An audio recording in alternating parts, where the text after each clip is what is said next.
Halo para pejuang pangan Indonesia, selamat datang kembali di channel Mokal Macul. Sudah bukan rahasia lagi bahwa pondasi kesuksesan panen padi dimulai dari persemaian yang baik.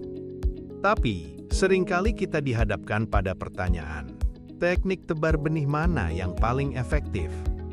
Nah, di video kali ini kita akan membahas tuntas dua teknik tebar benih padi yang paling populer, teknik basah dan teknik kering.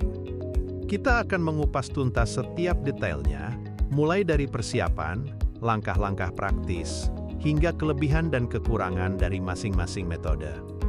Tujuan video ini adalah agar Anda, para petani, bisa memilih teknik yang paling sesuai dengan kondisi lahan dan cuaca di tempat Anda. Mari kita mulai.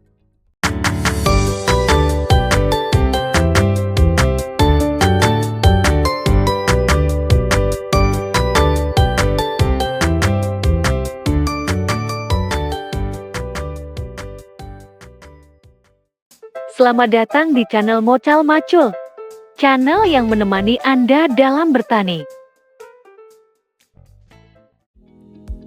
Sebelum kita masuk ke perbedaan kedua teknik, ada satu hal yang tidak bisa ditawar, persiapan yang matang.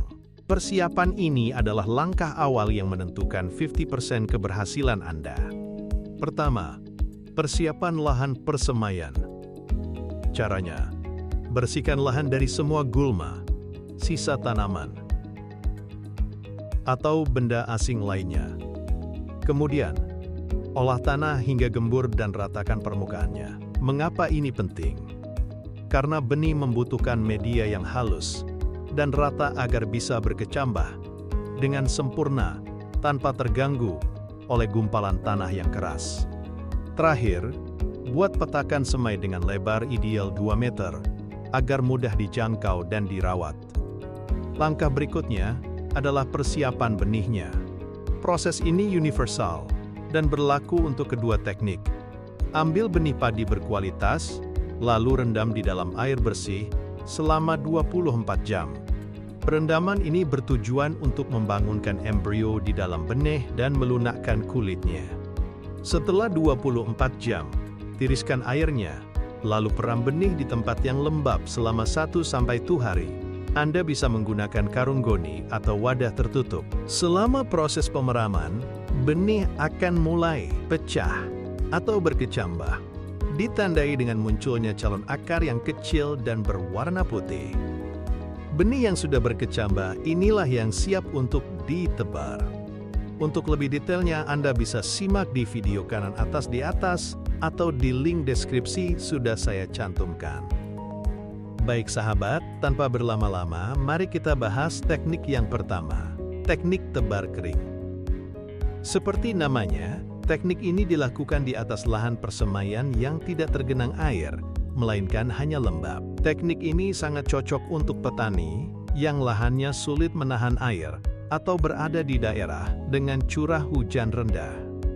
Sistem ini juga cocok diterapkan pada musim kemarau dan tidak disarankan pada musim penghujan. Langkah-langkahnya cukup sederhana. 1. Pastikan lahan lembab. Setelah diratakan, siram petakan semai hingga permukaannya lembab, tapi jangan sampai tergenang. 2. Tebar benih merata. Ambil benih yang sudah berkecambah, lalu sebarkan secara merata di seluruh permukaan petakan. Usahakan jangan sampai ada benih yang menumpuk. Kelebihan utama dari teknik kering adalah stabilitas. Karena tidak ada air menggenang, benih tidak akan hanyut atau menumpuk di satu titik. Selain itu, teknik ini juga lebih cocok untuk lahan yang bertekstur kasar. Namun, kekurangannya adalah kita harus lebih ekstra waspada terhadap gulma. Karena tidak ada genangan air, gulma lebih mudah tumbuh, sehingga penyiangan manual menjadi sangat penting.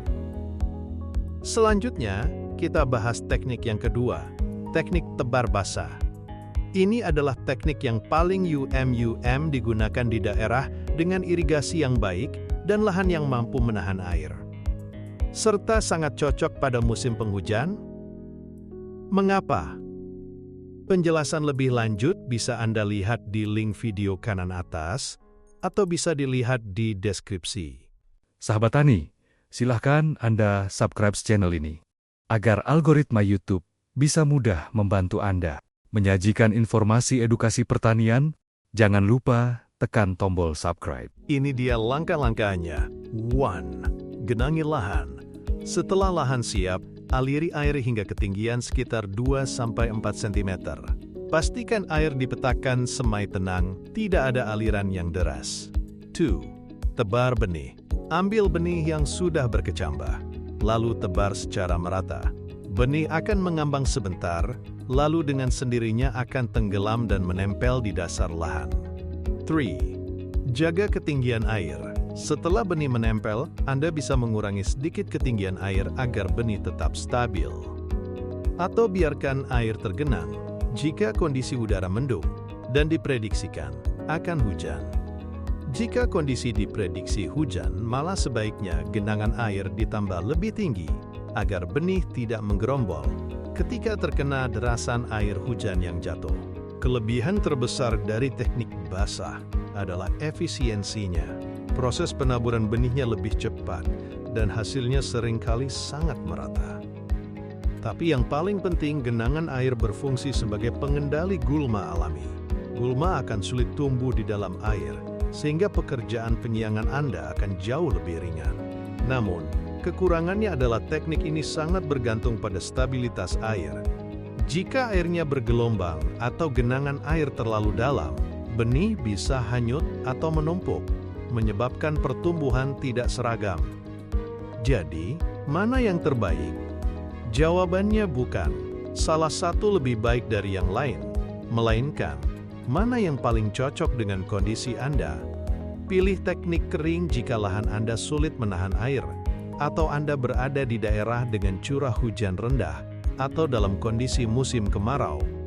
Pilih teknik basah jika Anda memiliki irigasi yang stabil dan lahan yang rata, atau dalam kondisi musim penghujan. Apapun tekniknya, perawatan setelah tebar juga sama-sama krusial. Jaga kelembaban lahan dan pastikan bibit mendapatkan sinar matahari yang cukup. Setelah 5-7 hari, bibit padi akan mulai tumbuh kuat, dan itulah saatnya Anda bisa menaikkan genangan air sedikit demi sedikit untuk mempersiapkannya sebelum pindah tanam. Panduan lengkap ini bisa membantu Anda mencapai persemaian yang subur dan panen yang melimpah. Saya ingin tahu, teknik mana yang paling sering Anda gunakan? Ceritakan pengalaman Anda di kolom komentar di bawah. Jangan lupa like, share, dan subscribe channel ini untuk tips-tips pertanian lainnya. Salam sukses petani Indonesia. Sampai jumpa di video berikutnya.